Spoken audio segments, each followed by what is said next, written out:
Eh bien bonjour, ici Père Patrick, Radio Friendly, vous connaissez, c'est la petite radio qui monte. Et aujourd'hui, oui c'est exceptionnel, toujours dans le cadre de la lignée des grandes familles, je vais vous présenter, à l'instar évidemment de Edwige Ducrot, que vous connaissez maintenant très très bien avec sa spécialisation, c'est-à-dire l'équithérapie, je voudrais vous présenter son frère.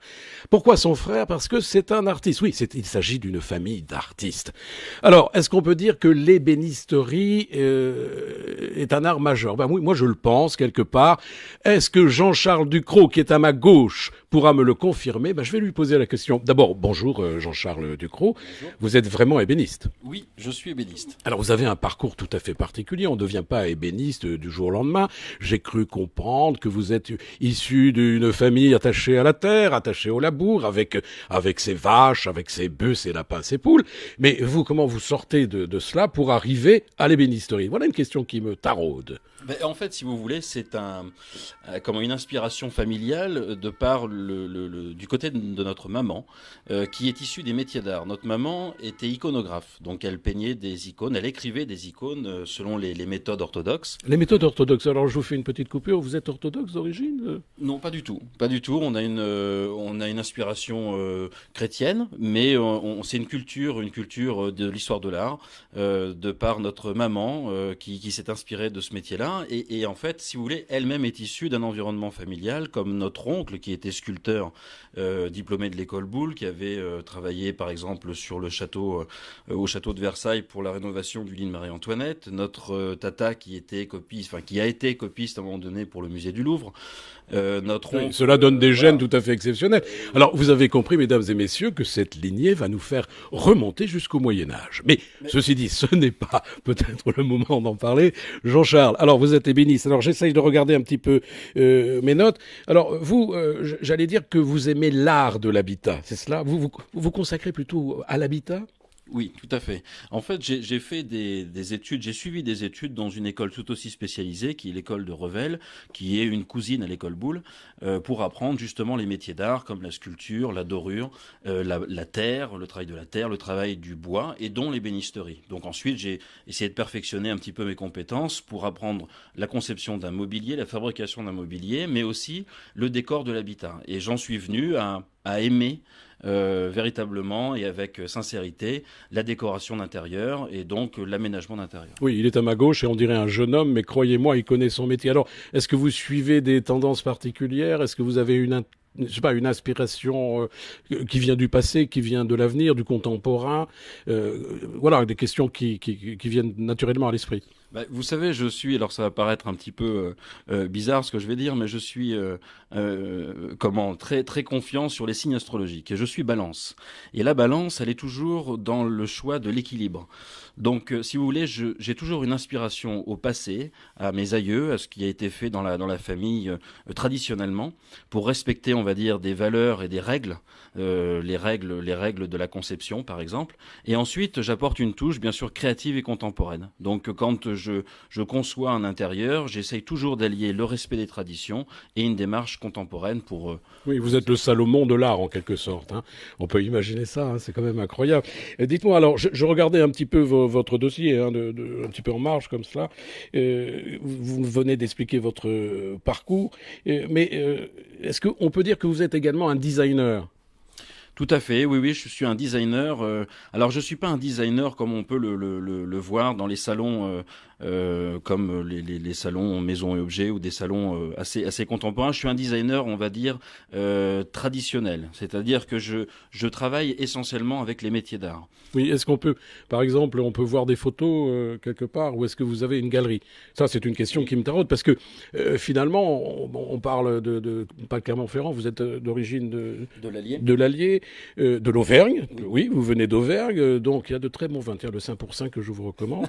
Et donc, en conséquent, vous êtes originaire de l'Allier, mais votre galerie, elle est dans l'Allier, elle est à quel endroit? Dans le Var, elle est où? Dans le Vaucluse? Alors, si vous voulez, l'organisation, c'est que nous avons des ateliers dans le centre de la France, donc dans l'Allier, parce que je travaille en collaboration avec mon frère aîné, qui est maître verrier. Ah voilà, et ben voilà.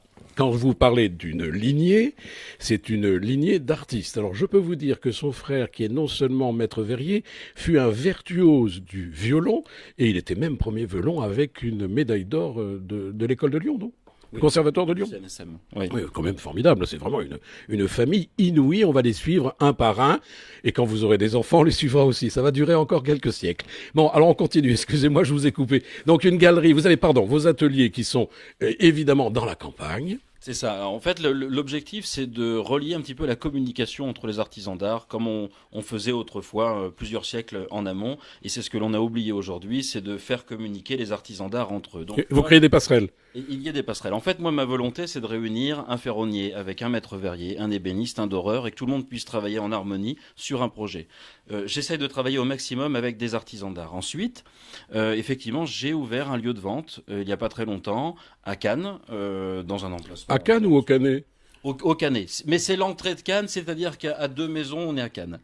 Bon, non, c'était pas un piège. Juste pour situer. Jean-Charles, c'était pas du tout un piège. Donc c'est une galerie. On peut dire que c'est une galerie. Oui, Hein. c'est un showroom. C'est un showroom C'est un showroom. avec beaucoup d'espace.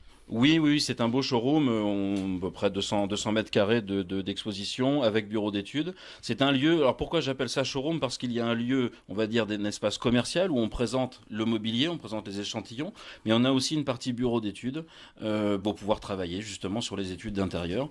Et aussi, on a un emplacement un petit peu privé où on reçoit les clients et on passe... Parlons de clients. Alors, vos clients, ce sont des clients de la région, ce sont des clients internationaux, le bouche à oreille fonctionne. Comment vous tournez là? Parce que c'est bien de faire de l'art, c'est extraordinaire, mais il faut en vivre. Oui, alors j'ai pas à me plaindre.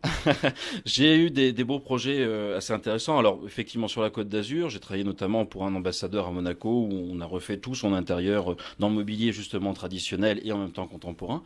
Et après j'ai des projets sur la Côte d'Azur, sur Cannes et sur Genève principalement. Ouais, écoutez, moi je m'aperçois que vous êtes extrêmement complet. Non seulement vous maniez l'art avec dextérité, mais également vous maniez le commerce, parce qu'il s'agit de vendre cet art et d'en vivre. On a peut-être fait le tour de tout cela, mais encore une fois, vivre de cet art, c'est pas facile. Les tendances changent régulièrement. Est-ce que vous avez déjà des projets d'avenir? Est-ce que vous allez devenir maître autre chose?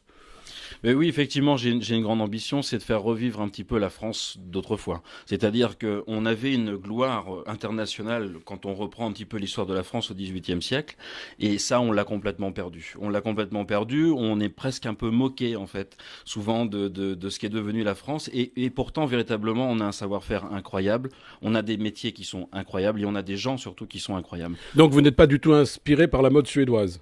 Absolument pas. Absolument. Pardon. Évidemment, ce n'était pas une critique en l'air. Vous m'aviez compris. Et encore une fois, je comprends très bien que l'on aime cette cuisine-là. Mais évidemment, les jeunes, eux, aiment de moins en moins hein, l'authenticité des meubles anciens. C'est un petit peu dommage. J'en sais quelque chose. Mais bon, c'est comme ça, c'est l'air du temps. Mais je pense que les jeunes vont revenir aussi à la qualité. Parce qu'on en a besoin. Hein. On a besoin non seulement de la qualité, mais également de l'inspiration pour voir de jolis meubles. Donc, alors, une dernière question. Est-ce ces photos dont on parlait tout à l'heure, est-ce qu'on les trouve également sur catalogue? Comment on fait pour vous voir? Est-ce qu'il faut vous téléphoner? Est-ce qu'on peut regarder un site, par exemple? Tiens, Internet, c'est important. Est-ce que vous travaillez sur Internet? Oui, effectivement, j'ai un site Internet qui est www.jeancharles-ducrot.com où là, on voit toutes les références de travaux que je peux faire, mes collections de mobilier et également les références dans l'art de l'habitat. L'art de l'habitat, évidemment, c'est ce qui vous tient à cœur. Je me retourne vers Edwige. Alors, Edwige, toujours l'équithérapie dans le cœur? Mais toujours, oui, toujours de l'équithérapie. Et voilà, je suis toujours dans une démarche par rapport à ça, voir sur encore des conférences ou peut-être de l'apprentissage aux autres sur l'équithérapie. Je ne sais pas encore. Je suis en train de m'orienter, je prends des... Voilà, Ouais, vous voyez, c'est une famille exceptionnelle. Je vous l'avais dit, en tous les cas, chers amis auditeurs de Friendly Radio, vous êtes gâtés ce matin, je peux vous le dire, parce que ce sont des gens extrêmement chaleureux, qui sont blindés d'art, si j'ose dire. Et ça, croyez-moi, c'est important. Aujourd'hui, on a besoin d'être blindé. Mais quand c'est l'art qui vous blinde, eh bien, ça vous donne peut-être des écailles lumineuses dans les yeux. Voilà. Je vous remercie tous les deux de votre attention. Je remercie Cooper, qui est à ma droite et qui nous fait des élans d'amitié. Et je vous dis à très bientôt. Voilà, c'était Pierre-Patrick pour Radio Friendly. Vous savez, la petite radio qui monte, qui monte, qui monte. Au revoir tous les deux. Au revoir, merci beaucoup. À bientôt. Au revoir Patrick, à bientôt. À bientôt. Au revoir, au revoir.